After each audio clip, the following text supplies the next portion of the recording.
सत श्री अकाल जी। मैं वीरपाल सिद्धू मौड़। अज मैं तुहाडे सामने कलंक कहानी का तीजा भाग पेश करन लगी हाँ।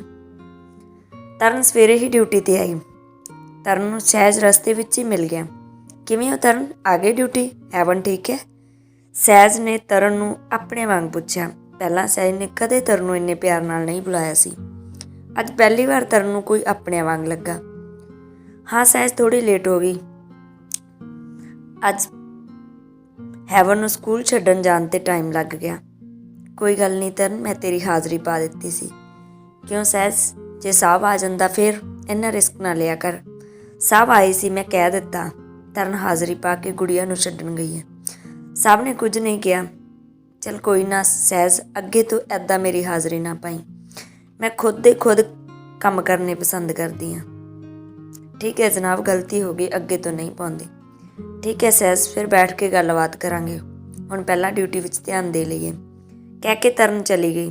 सहज भी अपनी ड्यूटी विच रुझ गया। दोपहर का वक्त हो गया। सहज ने तरन नूं खाना खाण लई कहा। तरन ने अज सहज कोल बैठ के ही खाना खाधा। खाना खांदे खांदे सहज ने तरन नूं गल तोरन बहाने कहा, तरन तेरी कदे भी रमनी नाल फिर गल नहीं हुई? सहज, पहलां रोटी खा लईए फिर आराम नाल बैठ के गल करांगे। ठीक है तरन। दोवां ने मिल के बैठ के खाना खाधा। तरन हाथ धो के फिर सहज कोल आके बैठ गई। हाँ सहज, हुण दस की गल है? रोटी खांदे वक्त मैनू गल करन दी आदत नहीं। ठीक है तरन, हुण मैं हत्थ धो के आ जावां, फिर गल करदे आं। सहज हत्थ धो के आ गया। तरन नूं आके कहण लगा, उस तो बाद तेरी रमणी नाल कदे भी गल नहीं हुई? हाँ सहज, होई सी, रमणी दे विआह तो बाद। तैनूं पता है सहज, रमणी का विआह किस मुंडे नाल होया सी? उसे मुंडे नाल जिस नाल मेरे आनंद कारज होए सी। अच्छा तरन, रमणी ने मना नहीं किया उस मुंडे नाल विआह करवाउण लई? सहज, कई बार कुड़ियां मुंडियां नाल नहीं जमीनां नाल विआहियां जांदियां ने।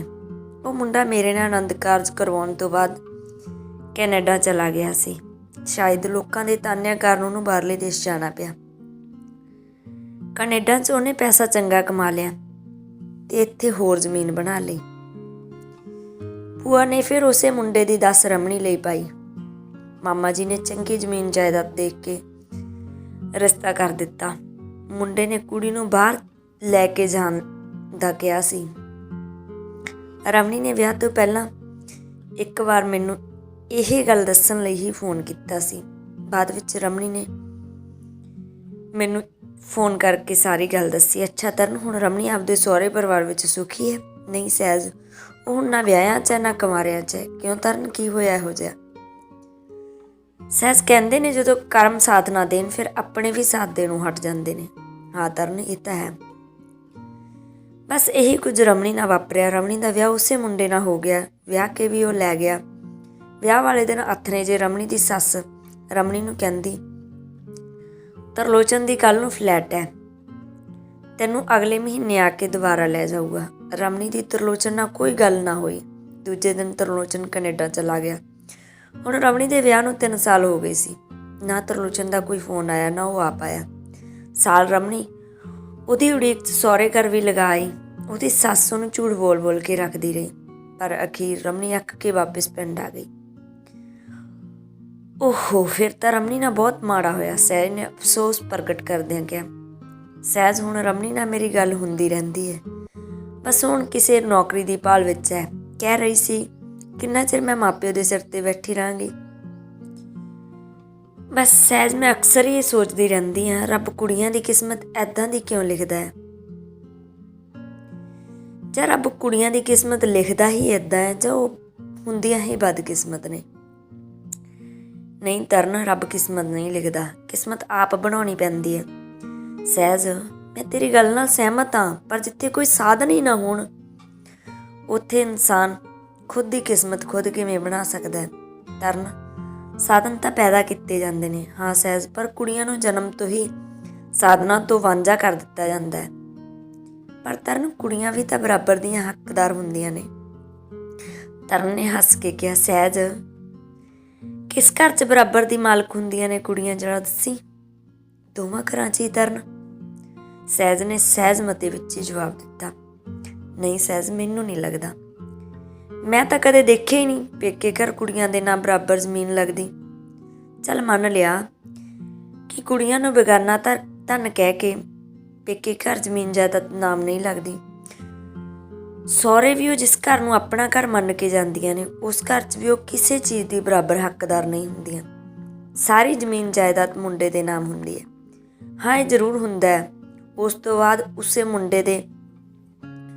ਮੁੰਡੇ ਦੀ ਜ਼ਮੀਨ ਉਹਦੇ ਮੁੰਡੇ ਦੇ ਨਾਮ ਲੱਗ ਜਾਂਦੀ ਹੈ, ਪਰ ਕਿਸੇ ਵੀ ਕੁੜੀ ਦੇ ਨਾਮ ਨਾ ਪੇਕੇ ਨਾ ਸਹੁਰੇ ਨਾਮ ਨਹੀਂ ਲੱਗਦੀ ਹੁੰਦੀ।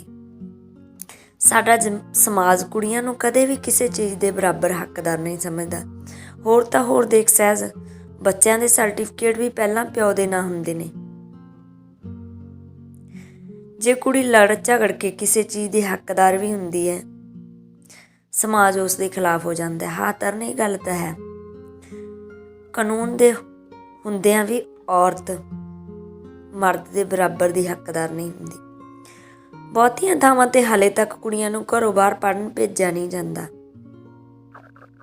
ਹਾਂ ਸਹਿਜ, ਕੁਝ ਗਲਤੀ ਕੁੜੀਆਂ ਦੀ ਵੀ ਹੁੰਦੀ ਹੈ, ਉਹ ਮਾਪਿਆਂ ਦਾ ਨਾਜਾਇਜ਼ ਫਾਇਦਾ ਉਠਾਉਂਦੀਆਂ ਨੇ, ਇਸੇ ਲਈ ਮਾਪੇ ਘਰੋਂ ਬਾਹਰ ਭੇਜਣ ਤੋਂ ਡਰਦੇ ਨੇ। ਹਾਂ ਤਰਨ, ਕੁਝ ਕਾਰਨ ਅਸੀਂ ਖੁਦ ਪੈਦਾ ਕੀਤੇ ਹੁੰਦੇ ਨੇ ਸਹਿਜ। ਕਾਰਨ ਕੋਈ ਨਹੀਂ ਪੈਦਾ ਕਰਦਾ ਹੁੰਦਾ, ਕਾਰਨ ਸਾਡਾ ਸਮਾਜ ਪੈਦਾ ਕਰਦਾ ਹੈ, ਸਾਡਾ ਆਲਾ ਦੁਆਲਾ ਪੈਦਾ ਕਰਦਾ ਹੈ।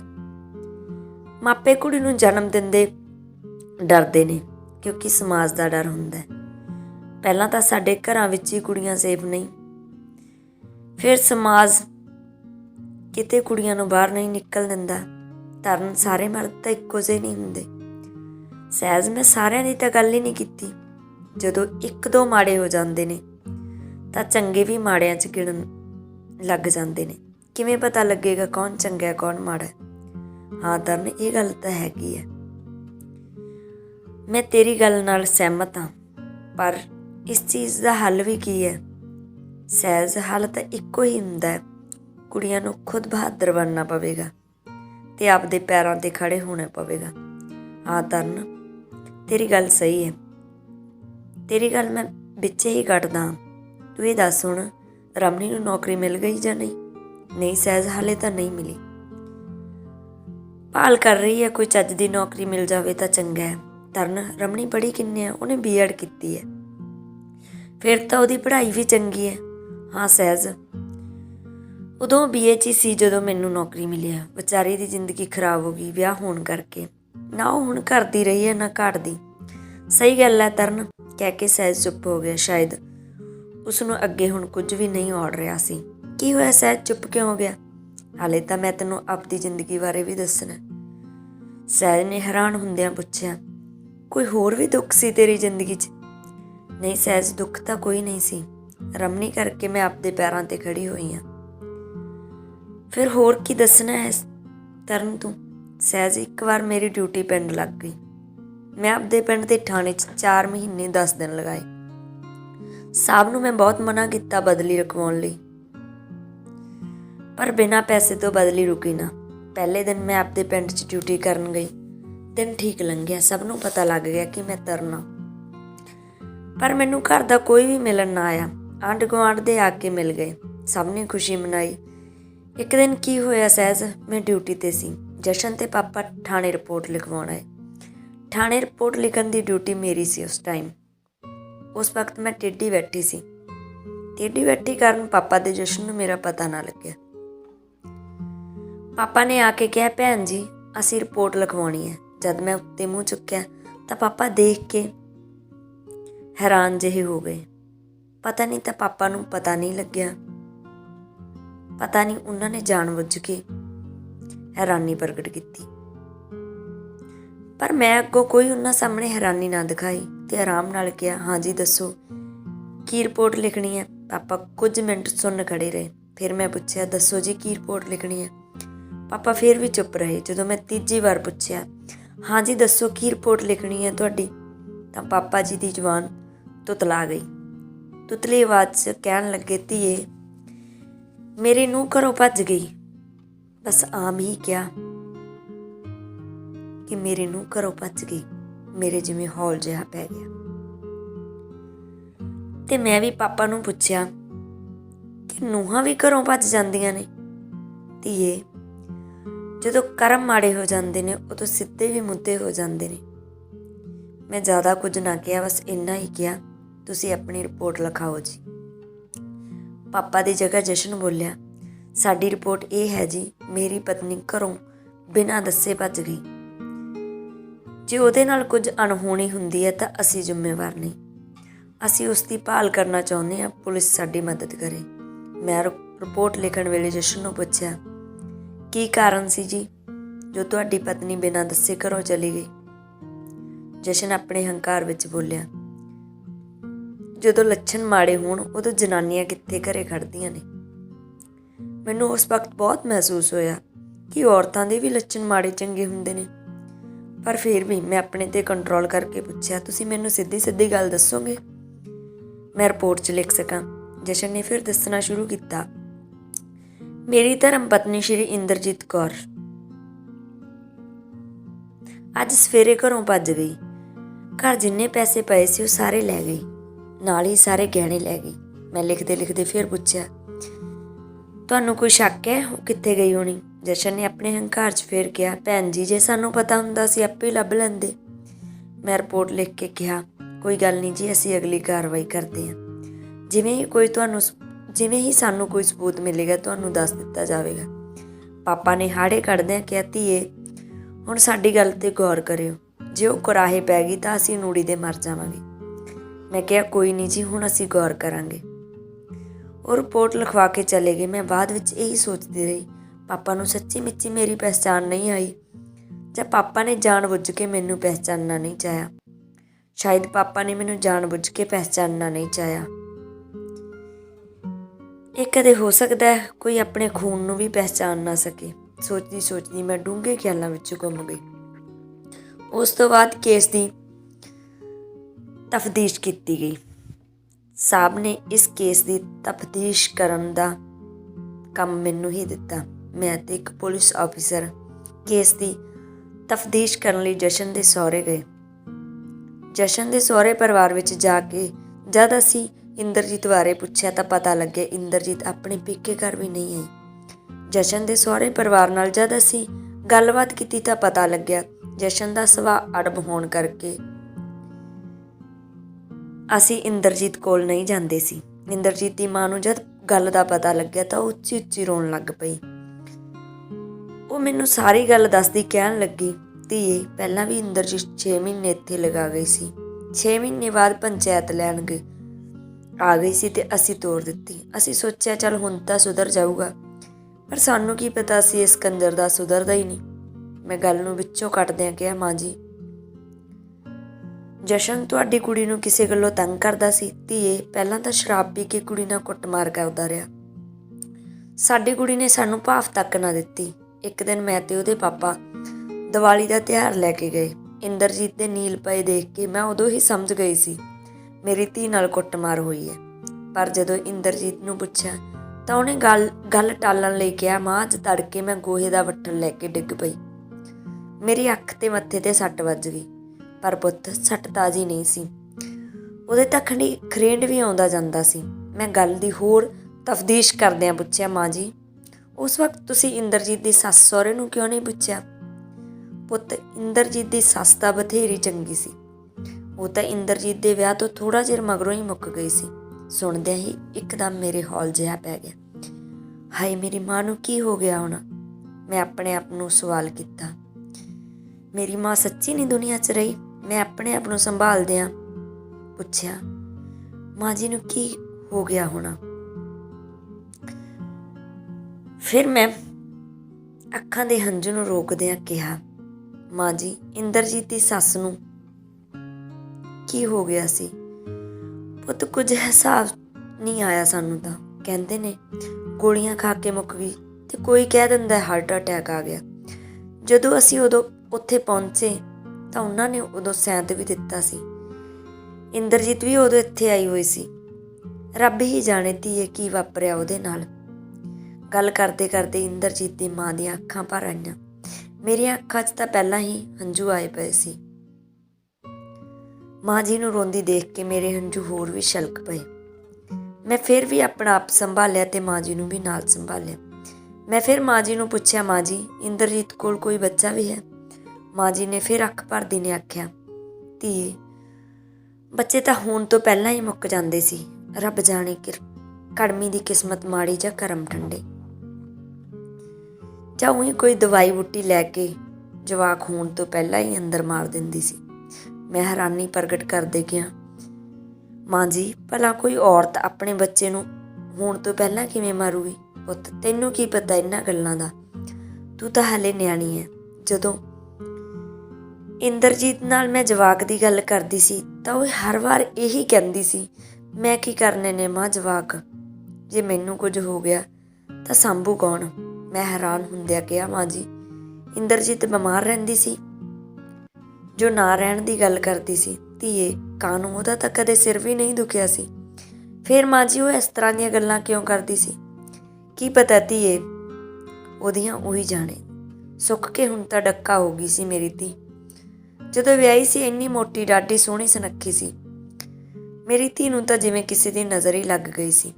ਜਦੋਂ ਕੋਈ ਪੁੱਛਦਾ ਇੰਦਰਜੀਤ ਤੈਨੂੰ ਕੀ ਹੋ ਗਿਆ, ਤਾਂ ਇਹੀ ਕਹਿ ਕੇ ਚੁੱਪ ਕਰ ਜਾਂਦੀ ਸੀ, ਬਸ ਮੈਨੂੰ ਉੱਥੋਂ ਦਾ ਪਾਣੀ ਰਾਸ ਨਹੀਂ ਆਇਆ। ਸਾਨੂੰ ਕਦੇ ਕੁਝ ਸਮਝ ਨਹੀਂ ਆਈ ਸੀ।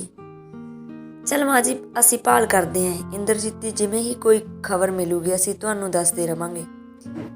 ਠੀਕ ਹੈ ਮਾਂ ਜੀ ਅਸੀਂ ਹੁਣ ਚੱਲਦੇ ਹਾਂ, ਕਹਿ ਕੇ ਅਸੀਂ ਉੱਥੋਂ ਚੱਲ ਪਏ। ਥਾਣੇ ਆ ਕੇ ਸਾਰੀ ਗੱਲਬਾਤ ਮੈਂ ਥਾਣੇਦਾਰ ਨੂੰ ਦੱਸੀ। ਸਾਹਿਬ ਨੇ ਤੁਰੰਤ ਇੰਦਰਜੀਤ ਦੀ ਭਾਲ ਕਰਨ ਲਈ ਕਿਹਾ। ਅਸੀਂ ਪੂਰੀ ਟੀਮ ਨੇ ਇੰਦਰਜੀਤ ਦੀ ਭਾਲ ਵਿੱਚ ਇਕਜੁੱਟ ਹੋ ਕੇ ਕੰਮ ਕੀਤਾ। ਨੇੜੇ ਦੇ ਥਾਣਿਆਂ ਵਿੱਚ ਇਤਲਾਹ ਕਰ ਦਿੱਤੀ। ਸਭ ਰਿਸ਼ਤੇਦਾਰੀਆਂ ਵਿੱਚ ਇੰਦਰਜੀਤ ਦਾ ਪਤਾ ਭੇਜ ਦਿੱਤਾ। ਸਾਰੇ ਖੂਹ ਟੋਬੇ ਛਾਣ ਮਾਰੇ। ਇੰਦਰਜੀਤ ਦੀ ਭਾਲ ਅਸੀਂ ਚੰਗੀ ਤਰ੍ਹਾਂ ਕੀਤੀ, ਪਰ ਇੰਦਰਜੀਤ ਦੀ ਕੋਈ ਉੱਗ ਸੁੱਗ ਨਾ ਮਿਲੀ। ਇੰਦਰਜੀਤ ਨੂੰ ਗੁੰਮ ਹੋਈ ਨੂੰ ਅੱਜ 5 ਦਿਨ ਹੋ ਗਏ ਸੀ। ਪਾਪਾ ਤੇ ਜਸ਼ਨ ਰੋਜ਼ ਥਾਣੇ ਆ ਕੇ ਇੰਦਰਜੀਤ ਬਾਰੇ ਪੁੱਛ ਜਾਂਦੇ ਸੀ। 6ਵੇਂ ਦਿਨ ਅਸੀਂ ਇੰਦਰਜੀਤ ਦੀ ਫੋਟੋ ਲਗਾ ਕੇ ਇਸ਼ਤਿਹਾਰਬਾਜ਼ੀ ਕਰਵਾ ਦਿੱਤੀ। ਥਾਂ ਥਾਂ ਗੁੰਮਸ਼ੁਦਾ ਦੀ ਤਲਾਸ਼ ਦੇ ਪੋਸਟਰ ਲਗਾ ਦਿੱਤੇ। ਪੋਸਟਰ ਵਿੱਚ ਲਿਖਿਆ ਗਿਆ ਦੱਸਣ ਵਾਲੇ ਨੂੰ ਇਨਾਮ ਮਿਲੇਗਾ। 8ਵੇਂ ਦਿਨ ਜਾ ਕੇ ਕਿਸੇ ਬਜ਼ੁਰਗ ਨੇ ਆ ਕੇ ਥਾਣੇ ਦੱਸਿਆ, ਇੱਕ ਔਰਤ ਦੀ ਲਾਸ਼ ਭਾਖੜਾ ਵਿੱਚ ਤੈਰਦੀ ਜਾਂਦੀ ਸੀ। ਸਾਡੀ ਸਾਰੀ ਟੀਮ ਭਾਖੜਾ ਕਿਨਾਰੇ ਪਹੁੰਚ ਗਈ। ਭਾਖੜਾ ਨਹਿਰ ਤੇ ਬੰਨ ਲਗਵਾ ਦਿੱਤੇ ਗਏ। ਭਾਖੜਾ ਦੇ ਬੰਨ ਲਗਵਾਉਣ ਕਰਕੇ ਲਾਸ਼ ਮਿਲ ਗਈ। 8 ਦਿਨ ਹੋਣ ਕਰਕੇ ਲਾਸ਼ ਨੂੰ ਪਹਿਚਾਨਣਾ ਔਖਾ ਸੀ, ਪਰ ਕੱਪੜਿਆਂ ਤੋਂ ਇੰਦਰਜੀਤ ਦੀ ਪਹਿਚਾਣ ਆ ਗਈ। ਲਾਸ਼ ਨੂੰ ਪੋਸਟਮਾਰਟਮ ਲਈ ਭੇਜ ਦਿੱਤਾ ਗਿਆ। ਪਾਪਾ ਨੂੰ ਤੇ ਜਸ਼ਨ ਨੂੰ ਫਿਰ ਥਾਣੇ ਵਿੱਚ ਬੁਲਾਇਆ ਗਿਆ। ਜਦ ਜਸ਼ਨ ਨੂੰ ਗੱਲ ਦੱਸੀ ਗਈ ਤਾਂ ਉਸਦੇ ਇੱਕਦਮ ਹੋਸ਼ ਉੱਡ ਗਏ। ਜਸ਼ਨ ਨੂੰ ਜਦ ਥਾਣੇਦਾਰ ਨੇ ਆਪ ਸਾਰੀ ਗੱਲਬਾਤ ਪੁੱਛੀ ਤਾਂ ਉਹ ਸਾਫ਼ ਮੁੱਕਰ ਗਿਆ, ਮੈਂ ਤਾਂ ਕਦੇ ਕੁਝ ਕਿਹਾ ਹੀ ਨਹੀਂ ਸੀ। ਜਦ ਪਾਪਾ ਨੂੰ ਪੁੱਛਿਆ ਗਿਆ, ਪਾਪਾ ਨੇ ਕਿਹਾ, ਇਹਨਾਂ ਦੀ ਲੜਾਈ ਤੋਂ ਤੰਗ ਆ ਕੇ ਤਾਂ ਮੈਂ ਇਹਨਾਂ ਨੂੰ ਅੱਡ ਵੀ ਕਰ ਦਿੱਤਾ ਸੀ। ਫਿਰ ਥਾਣੇਦਾਰ ਦੇ ਗੱਲ ਸਮਝ ਆਈ ਕਿ ਇੰਦਰਜੀਤ ਜਸ਼ਨ ਤੋਂ ਤੰਗ ਹੋ ਕੇ ਮਰੀ ਹੈ। ਜਸ਼ਨ ਨੂੰ ਕੁੱਟ-ਕੁੱਟ ਕੇ ਮਨਾਇਆ ਗਿਆ। ਜਦ ਸਾਡੇ ਪਿੰਡ ਦੀ ਪੰਚਾਇਤ ਤੋਂ ਪੁੱਛਗਿੱਛ ਕੀਤੀ ਗਈ ਤਾਂ ਪਿੰਡ ਦੇ ਲੋਕਾਂ ਨੇ ਜਸ਼ਨ ਨੂੰ ਮਾੜਾ ਕਿਹਾ। ਪਾਪਾ ਨੂੰ ਪਿੰਡ ਦੇ ਸਰਪੰਚ ਤੇ ਪੰਚਾਇਤ ਆ ਕੇ ਛੁਡਵਾ ਕੇ ਲੈ ਗਈ। ਤੀਜੇ ਦਿਨ ਲਾਸ਼ ਦਾ ਪੋਸਟਮਾਰਟਮ ਕਰਵਾ ਕੇ ਸੰਤਿਆ ਗਿਆ। ਉਸ ਤੋਂ 2 ਦਿਨ ਮਗਰੋਂ ਫੁੱਲ ਚਕਵਾ ਕੇ 10 ਦਿਨ ਮਗਰੋਂ ਇੰਦਰਜੀਤ ਦਾ ਭੋਗ ਪਾਇਆ ਗਿਆ। ਜਸ਼ਨ ਪੁਲਿਸ ਦੀ ਹਿਰਾਸਤ ਵਿੱਚ ਸੀ। ਕੁਝ ਦਿਨ ਜਸ਼ਨ ਦੀ ਕੇਸ ਦੀਆਂ ਤਰੀਕਾਂ ਪੈਂਦੀਆਂ ਰਹੀਆਂ। ਤਰੀਕਾਂ ਦੇ ਪਾਪਾ ਆਉਂਦੇ ਰਹੇ। ਮੈਨੂੰ ਇੱਕ ਗੱਲ ਦੀ ਹੈਰਾਨੀ ਹੋਈ, ਇੰਦਰਜੀਤ ਦੇ ਕੇਸ ਦੇ ਸੰਬੰਧ ਵਿੱਚ ਵੱਡਾ ਵੀਰਾ ਕਦੇ ਨਹੀਂ ਆਇਆ ਸੀ, ਨਾ ਹੀ ਉਸ ਦਾ ਕਦੇ ਜ਼ਿਕਰ ਪਿੰਡ ਵਾਲਿਆਂ ਨੇ ਕੀਤਾ ਸੀ। ਪਤਾ ਨਹੀਂ ਵੱਡਾ ਵੀਰਾ ਕਿੱਥੇ ਸੀ, ਕਿਵੇਂ ਸੀ। ਮੈਂ ਹਰ ਵਾਰ ਸੋਚਦੀ ਸੀ, ਜਦ ਪਾਪਾ ਜਸ਼ਨ ਦੇ ਕੇਸ ਵਿੱਚ ਜਸ਼ਨ ਦੇ ਨਾਲ ਸੀ ਤਾਂ ਵੱਡਾ ਵੀਰਾ ਕਿਉਂ ਨਹੀਂ? ਮੇਰੇ ਮਨ ਵਿੱਚ ਵੱਡੇ ਵੀਰੇ ਨੂੰ ਲੈ ਕੇ ਅਜੀਬ ਖਿਆਲ ਆਉਂਦੇ ਰਹਿੰਦੇ ਸੀ। ਇੱਕ ਦਿਨ ਸਾਹਿਬ ਨੂੰ ਮੇਰੇ ਨਾਲ ਇੱਕ ਪੁਲਿਸ ਮੁਲਾਜ਼ਮ ਨੂੰ ਜਸ਼ਨ ਦੇ ਘਰੋਂ ਠੋਸ ਸਬੂਤ ਲੱਭਣ ਲਈ ਭੇਜਿਆ। ਜਦ ਹੀ ਮੈਂ ਘਰ ਵਿੱਚ ਪੈਰ ਪਾਏ ਤਾਂ ਮੇਰੇ ਦਿਲ ਨੂੰ ਇੱਕ ਅਜੀਬ ਜਿਹੀ ਝਰਨਾਹਟ ਮਹਿਸੂਸ ਹੋਈ। ਮੈਨੂੰ ਪਿਛਲਾ ਸਭ ਯਾਦ ਆਇਆ। ਜਸ਼ਨ ਦੇ ਘਰ ਭਾਵੇਂ ਢਾਹ ਕੇ ਨਵਾਂ ਬਣ ਗਿਆ ਸੀ, ਪਰ ਮੂਹਰੇ ਵਾਲੀ ਬੈਠਕ ਹਾਲੇ ਵੀ ਪਹਿਲਾਂ ਵਾਲੀ ਸੀ। ਮੈਨੂੰ ਇੱਕਦਮ ਯਾਦ ਆਇਆ, ਇੱਥੇ ਹੀ ਜਸ਼ਨ ਨਾਲ ਮੇਰੇ ਨਾਲ ਬਲਾਤਕਾਰ ਕੀਤਾ ਸੀ। ਮੇਰੇ ਮੱਥੇ ਤੇ ਕਲੰਕ ਦਾ ਟਿੱਕਾ ਲਗਾਇਆ ਸੀ। ਮੈਂ ਆਪਣੇ ਨਾਲ ਦੇ ਪੁਲਿਸ ਮੁਲਾਜ਼ਮ ਨੂੰ ਅੰਦਰੋਂ ਸਬੂਤ ਲੱਭਣ ਲਈ ਕਿਹਾ, ਪਰ ਖੁਦ ਉਸੇ ਬੈਠਕ ਵਿੱਚ ਰੁਕ ਗਈ। ਕੁਝ ਚਿਰ ਮੈਂ ਉੱਥੇ ਬੈਠੀ ਰਹੀ। ਬੈੱਡ ਤੇ ਬੈਠ ਕੇ ਮੈਂ 4 ਚੁਫੇਰੇ ਦੇਖਿਆ। ਬੈਠਕ ਵਿੱਚ ਮਾਂ ਦੀ ਫੋਟੋ ਲੱਗੀ ਸੀ। ਫੋਟੋ ਤੇ ਫੁੱਲਾਂ ਦਾ ਹਾਰ ਪਾਇਆ ਹੋਇਆ ਸੀ। ਫੋਟੋ ਦੇਖ ਕੇ ਮੇਰਾ ਰੋਣ ਨਿਕਲ ਆਇਆ। ਫੋਟੋ ਨੂੰ ਪੁੱਛਣ ਲੱਗੀ, ਮਾਂ ਦੱਸ, ਤੇਰੀ ਧੀ ਦਾ ਕਿੱਥੇ ਕਸੂਰ ਸੀ ਜੋ ਇਸ ਘਰ ਚੋਂ ਮੈਨੂੰ ਧੱਕੇ ਮਾਰ-ਮਾਰ ਕੱਢਿਆ ਗਿਆ। ਮੈਂ 10 ਮਿੰਟ ਤੱਕ ਤਾਨੇ ਮਿਹਣੇ ਦਿੰਦੀ ਰਹੀ।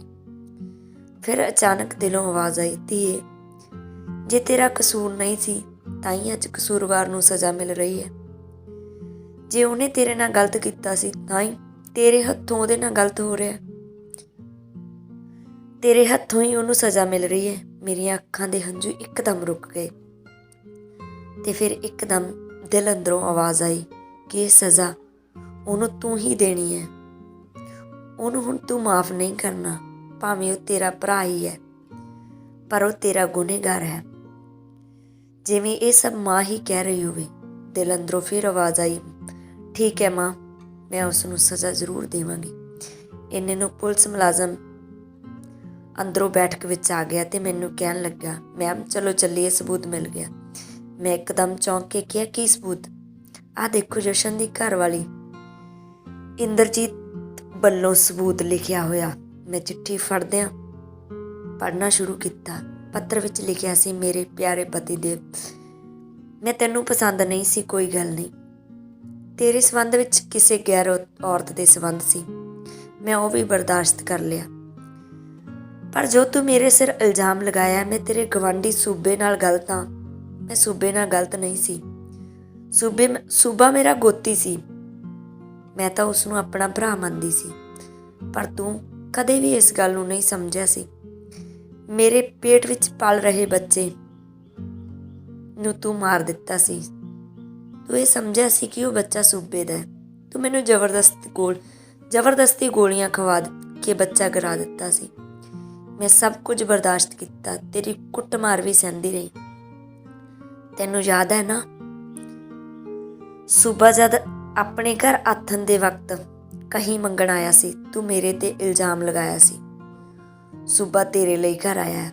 ਤੂੰ ਕੁੱਟ-ਕੁੱਟ ਮੇਰਾ ਬੁਰਾ ਹਾਲ ਕਰ ਦਿੱਤਾ ਸੀ। ਤੇ 2 ਦਿਨ ਬਾਅਦ ਮੇਰੇ ਮੰਮੀ ਪਾਪਾ ਆਏ ਸੀ ਤੇ ਮੈਂ ਉਹਨਾਂ ਨੂੰ ਵੀ ਝੂਠ ਬੋਲਿਆ ਸੀ ਕਿ ਮੈਂ ਡਿੱਗ ਪਈ। ਮੈਂ ਤੇਰੇ ਨਾਲ ਰਹਿਣ ਲਈ ਸਭ ਕੁਝ ਬਰਦਾਸ਼ਤ ਕਰਦੀ ਰਹੀ, ਕਿਉਂਕਿ ਮੈਂ ਤੈਨੂੰ ਬੇਪਨਾਹ ਮੁਹੱਬਤ ਕਰਦੀ ਸੀ, ਜਿਸ ਨੂੰ ਤੂੰ ਸਮਝ ਨਹੀਂ ਸਕਿਆ। ਤੇਰਾ ਬੱਚਾ ਮੇਰੇ ਪੇਟ ਵਿੱਚ ਸੀ, ਮੈਨੂੰ ਬੇਹੱਦ ਖੁਸ਼ੀ ਸੀ, ਪਰ ਤੂੰ ਨਹੀਂ ਸਮਝ ਸਕਿਆ। ਮੈਂ ਮੇਰੇ ਬੱਚੇ ਨੂੰ ਮੇਰਾ ਮੰਨ ਕੇ ਆਪਣੇ ਗਲ ਨਾਲ ਲਗਾਇਆ, ਪਰ ਤੂੰ ਉਸ ਨੂੰ ਗੋਲੀਆਂ ਖਵਾ ਕੇ ਗਿਰਾ ਦਿੱਤਾ। ਇਹ ਦੁੱਖ ਮੇਰੇ ਬਰਦਾਸ਼ਤ ਤੋਂ ਬਾਹਰ ਹੋ ਗਿਆ ਸੀ। ਇਸ ਕਰਕੇ ਅੱਜ ਮੈਂ ਤੇਰੇ ਤੋਂ ਦੂਰ ਹੋ ਰਹੀ ਹਾਂ। ਹੁਣ ਤੂੰ ਹੋਰ ਵਿਆਹ ਕਰਵਾ ਲਈ, ਆਪਣੀ ਜ਼ਿੰਦਗੀ ਵਿੱਚ ਸਦਾ ਖੁਸ਼ ਰਹੀ। ਮੇਰੇ ਪਿਆਰੇ ਪਤੀ ਦੇਵ, ਆਖਰੀ ਅਲਵਿਦਾ। ਵੱਲੋਂ ਤੇਰੀ ਧਰਮ ਪਤਨੀ ਇੰਦਰਜੀਤ ਕੌਰ। ਪੱਤਰ ਪੜ੍ਹ ਕੇ ਮੇਰੀਆਂ ਅੱਖਾਂ ਦੇ ਹੰਝੂ ਰੁਕ ਨਹੀਂ ਰਹੇ ਸੀ। ਮੈਨੂੰ ਯਕੀਨ ਨਹੀਂ ਹੋ ਰਿਹਾ ਸੀ ਕਿ ਜਸ਼ਨ ਇੰਨਾ ਗਿਰਿਆ ਵੀ ਹੋ ਸਕਦਾ ਹੈ। ਉਹ ਪੱਤਰ ਲੈ ਕੇ ਮੈਂ ਤੇ ਮੁਲਾਜ਼ਮ ਥਾਣੇਦਾਰ ਪਹੁੰਚੇ। ਉਹੀ ਚਿੱਠੀ ਜੱਜ ਅੱਗੇ ਪੇਸ਼ ਕੀਤੀ ਗਈ। ਜਦ ਜੱਜ ਨੇ ਚਿੱਠੀ ਪੜ੍ਹ ਕੇ ਸੁਣਾਉਣ ਲਈ ਕਿਹਾ ਤਾਂ ਫਿਰ ਜੱਜ ਨੇ ਜਸ਼ਨ ਨੂੰ ਪੁੱਛਿਆ ਕਿ ਇਹ ਸੱਚ ਹੈ, ਪਰ ਜਸ਼ਨ ਦੇ ਮੂੰਹੋਂ ਇੱਕ ਵੀ ਸ਼ਬਦ ਨਾ ਨਿਕਲਿਆ। ਸਬੂਤ ਦੇ ਆਧਾਰ ਤੇ ਜੱਜ ਨੇ ਜਸ਼ਨ ਨੂੰ ਉਮਰ ਕੈਦ ਦੀ ਸਜ਼ਾ ਲਗਾ ਦਿੱਤੀ। ਜਦੋਂ ਹੀ ਜੱਜ ਨੇ ਕਿਹਾ ਸਾਰੇ ਸਬੂਤਾਂ ਨੂੰ ਮੱਦੇ ਨਜ਼ਰ ਰੱਖਦੇ ਹੋਏ ਜਸ਼ਨ ਨੂੰ ਉਮਰ ਕੈਦ ਦੀ ਸਜ਼ਾ ਸੁਣਾਈ ਜਾਂਦੀ ਹੈ, ਤਾਂ ਮੇਰਾ ਦਿਲ ਰੋ ਉੱਠਿਆ। ਮੇਰੇ ਹੱਥ ਕੰਬ ਉੱਠੇ ਕਿ ਮੇਰੇ ਹੱਥੋਂ ਹੀ ਮੇਰੇ ਭਰਾ ਨੂੰ ਸਜ਼ਾ ਹੋਈ ਹੈ। ਕਿਉਂ ਰੱਬਾ? ਫਿਰ ਇੱਕਦਮ ਮੇਰੇ ਦਿਲ ਨੇ ਆਵਾਜ਼ ਦਿੱਤੀ, ਇਹ ਤੇਰਾ ਭਰਾ ਨਹੀਂ, ਇਸ ਵਕਤ ਮੁਜਰਿਮ ਹੈ। ਉਹ ਮੁਜਰਿਮ ਜਿਸ ਤੇ ਗੁਨਾਹ ਦੀ ਕੋਈ ਵੀ ਮਾਫੀ ਨਹੀਂ ਹੈ। ਪੁਲਿਸ ਮੁਲਾਜ਼ਮ ਜਸ਼ਨ ਨੂੰ ਉੱਥੋਂ ਲੈ ਕੇ ਚਲੇ ਗਏ। ਮੈਂ ਕਿੰਨਾ ਚਿਰ ਉੱਥੇ ਖੜੀ ਜਸ਼ਨ ਬਾਰੇ ਸੋਚਦੀ ਰਹੀ। ਸਹਿਜ ਰੱਬ ਦੇ ਘਰ ਦੇਰ ਜ਼ਰੂਰ ਹੁੰਦੀ ਹੈ, ਪਰ ਅੰਧੇਰ ਨਹੀਂ। ਜਸ਼ਨ ਨੂੰ ਉਹਦੇ ਕੀਤੇ ਦੀ ਸਜ਼ਾ ਮਿਲ ਗਈ। ਹਾਂ ਤਰਨ, ਜਸ਼ਨ ਨਾਲ ਐਵੇਂ ਹੀ ਹੋਣਾ ਚਾਹੀਦਾ ਸੀ। ਸਹਿਜ, ਮੈਂ ਇੱਕ ਗੱਲ ਅਕਸਰ ਸੋਚਦੀ ਹਾਂ, ਲੋਕ ਸਿਰਫ ਸੁਣੀਆਂ ਸੁਣਾਈਆਂ ਗੱਲਾਂ ਤੇ ਯਕੀਨ ਕਰ ਲੈਂਦੇ ਆ, ਕਦੇ ਵੀ ਡੂੰਘਾ ਸੋਚ ਕੇ ਗੱਲ ਨਹੀਂ ਕਰਦੇ। ਮੇਰੇ ਨਾਲ ਜੋ ਹੋਈਆਂ ਮੈਂ ਭੁਗਤੀਆਂ, ਪਰ ਉਹਦੇ ਨਾਲ ਜੋ ਹੋਈਆਂ ਉਹਨੇ ਵੀ ਭੁਗਤੀਆਂ। ਮੇਰੇ ਨਾਲ ਜੋ ਹੋਇਆ ਉਹ ਮੇਰੀ ਗਲਤੀ ਨਹੀਂ ਸੀ, ਪਰ ਫਿਰ ਵੀ ਮੇਰੇ ਪਾਪਾ ਨੇ ਮੈਨੂੰ ਘਰੋਂ ਕੱਢ ਦਿੱਤਾ ਸੀ। ਤਰਨ, ਤੂੰ ਹੁਣ ਪਿਛਲੀਆਂ ਗੱਲਾਂ ਨੂੰ ਕਿਉਂ ਸੋਚ ਰਹੀ ਹੈ? ਰੱਬ ਜੋ ਕਰਦਾ ਚੰਗਾ ਹੀ ਕਰਦਾ। ਜੇ ਤੇਰਾ ਉਹਦੇ ਨਾਲ ਵਿਆਹ ਹੋ ਜਾਂਦਾ ਤਾਂ ਸ਼ਾਇਦ ਜਸ਼ਨ ਨੂੰ ਸਜ਼ਾ ਵੀ ਨਹੀਂ ਮਿਲਣੀ ਸੀ। ਹਾਂ ਸਹਿਜ, ਇਹ ਗੱਲ ਵੀ ਠੀਕ ਹੈ। ਭਾਵੇਂ ਅੱਜ ਮੇਰਾ ਕੋਈ ਨਹੀਂ, ਪਰ ਰੱਬ ਨੇ ਮੈਨੂੰ ਆਪਣੇ ਆਪ ਵਿੱਚ ਬਹੁਤ ਕੁਝ ਬਣਾ ਦਿੱਤਾ ਹੈ। ਕਿਉਂ ਤਰਨ, ਤੇਰਾ ਕੋਈ ਕਿਉਂ ਨਹੀਂ? ਮੈਂ ਤੇਰਾ ਦੋਸਤ ਹਾਂ ਨਾ। ਹਾਂ ਸਹਿਜ, ਇਸ ਵਿੱਚ ਕੋਈ ਸ਼ੱਕ ਨਹੀਂ, ਤੂੰ ਮੇਰਾ ਦੋਸਤ ਹੈ। ਪਰ ਜੋ ਸੱਟ ਤਨ ਨੂੰ ਲੱਗਦੀ ਹੈ ਖੁਦ ਹੀ ਸਹਿਣੀ ਪੈਂਦੀ ਹੈ। ਚੱਲ ਸਹਿਜ, ਜੋ ਹੁੰਦਾ ਹੈ ਚੰਗੇ ਲਈ ਹੁੰਦਾ ਹੈ। ਵਕਤ ਬਹੁਤ ਹੋ ਗਿਆ, ਆਪਾਂ ਨੂੰ ਹੁਣ ਇੱਥੋਂ ਚੱਲਣਾ ਚਾਹੀਦਾ, ਕਹਿ ਕੇ ਤਰਨ ਸਹਿਜ ਕੋਲੋਂ ਉੱਠ ਕੇ ਡਿਊਟੀ 'ਤੇ ਚਲੀ ਗਈ ਤੇ ਸਹਿਜ ਆਪਣੀ ਡਿਊਟੀ 'ਤੇ ਚਲਾ ਗਿਆ।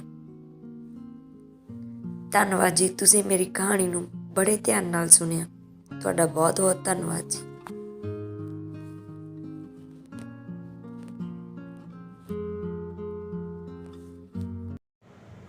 ਚੌਹਾਨ ਇੰਟਰਟੇਨਮੈਂਟ, ਤੁਹਾਡਾ ਆਪਣਾ, ਤੁਹਾਡੇ ਲਈ।